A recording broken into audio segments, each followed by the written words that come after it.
Party ఫిరాయించారా? ఆరోపణల్లో వాస్తవం ఎంత? రాజకీయ విమర్శలకు మీ సమాధానం ఏమిటి అంటూ ఎమ్మెల్యేలను నేరుగా పిలిచి వివరణ తీసుకుంటున్నారు తెలంగాణ స్పీకర్ గడ్డం ప్రసాద్.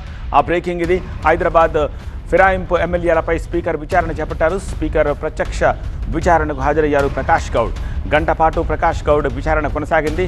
తన అడ్వకేట్లతో పాటు వచ్చారు ప్రకాష్ గౌడ్పై పిటిషన్ వేశారు బీఆర్ఎస్ ఎమ్మెల్యే సంజయ్ని క్రాస్ ఎగ్జామిన్ చేశారు ప్రకాష్ గౌడ్ అడ్వకేట్లు.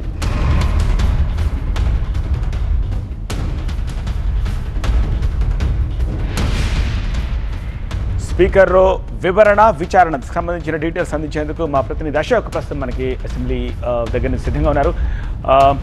అశోక్, ఏమిటి పరిస్థితి? ప్రకాష్ గౌడ్ని 1 hour పాటు విచారించారని చెప్పి తెలిసింది. సో ఏం క్రాస్ చేశారు? ప్రకాష్ గౌడ్ ఏం వివరణ ఇచ్చారు? ప్రకాష్ గౌడ్ తర్వాత మాట్లాడారా? ఏమిటి డీటెయిల్స్?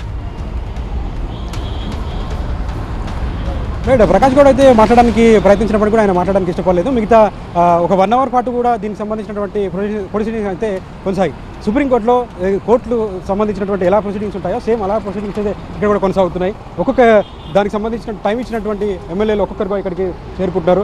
మొదటగా ఏదైతే షెడ్యూల్ ఇచ్చినప్పటికీ ఆ షెడ్యూల్ కంటే ముందుగానే స్పీకర్ ఇక్కడికి చేరుకోవడం జరిగింది. 11 గంటలకి ఎగ్జాక్ట్గా ఈ విచారణ అయితే కొనసాగింది. 11 గంటల నుంచి 12 గంటల వరకు విచారణ కొనసాగింది. అటు రాజేంద్ర నగర్ ఎమ్మెల్యే ప్రకాష్ గౌడ్, అలాగే ఆయనకు సంబంధించినటువంటి అడ్వకేట్లు కావచ్చు, అలాగే ఆపోజిట్గా ఉన్నటువంటి కల్వకుంట్ల సంజయ్, ఆయనకు సంబంధించినటువంటి అడ్వకేట్లు కావచ్చు, దాదాపు గంట పాటు వాళ్ళ వాదనలు అయితే స్పీకర్ ముందు వినిపించడం జరిగింది. గంట సమయంలోనే తమకు సంబంధించినటువంటి డీటెయిల్స్ మొత్తం కూడా ఇటు సైడ్ నుంచి ఇరుపక్షాల నుంచి కూడా వినిపించడం జరిగింది. అయితే ఈ సంబంధించినటువంటి దానిపైన మొదటగానే గతంలోనే స్పీకర్కి ఏదైతే వాళ్ళ డీటెయిల్స్ పంపారో, ఏదైతే మేము ఏ పార్టీకి సంబంధించిన కాంగ్రెస్ పార్టీకి సంబంధించినటువంటి ఏ మీటింగ్లో కూడా పార్టిసిపేట్ చేయలేదు, కేవలం మాకు సంబంధించినటువంటి జీతభత్యాల్లో కూడా అటు పార్టీ ఫండ్గా వెళ్తుంది అన్న ఆధారాలను కూడా వాళ్ళు చూపించిన అటు ప్రకాష్ గౌడ్కి సంబంధించినటువంటి న్యాయవాదులు కూడా వినిపించిన నేపథ్యం చూసాం. అలాగే ఇటు సైడ్ నుంచి కూడా వాళ్ళకున్నటువంటి అభ్యంతరాలు కండువా విషయంలో కావచ్చు, ఇతర ఫ్లెక్సీలలో ఉన్నటువంటి ఫొటోస్ని కూడా వివరిస్తూ కూడా అటు సంజయ్కి సంబంధించినటువంటి అడ్వకేట్లు కావచ్చు వివరించిన నేపథ్యం చూసాం.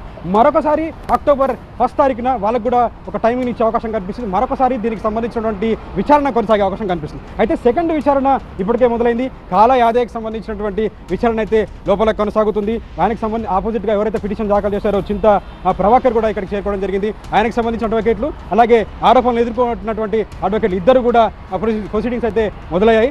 ఒక గంట తర్వాత దీనికి సంబంధించి లంచ్ బ్రేక్ ఇచ్చిన తర్వాత నెక్స్ట్ ఎవరైతే ఉన్నారో వాళ్ళకి సంబంధించినటువంటి విచారణ కూడా కొనసాగుతుంది. కరెక్ట్గా 1 గంటకు గూడెం మహిపాల్ రెడ్డి అడ్వకేట్ల వాదన ప్రారంభమవుతుంది.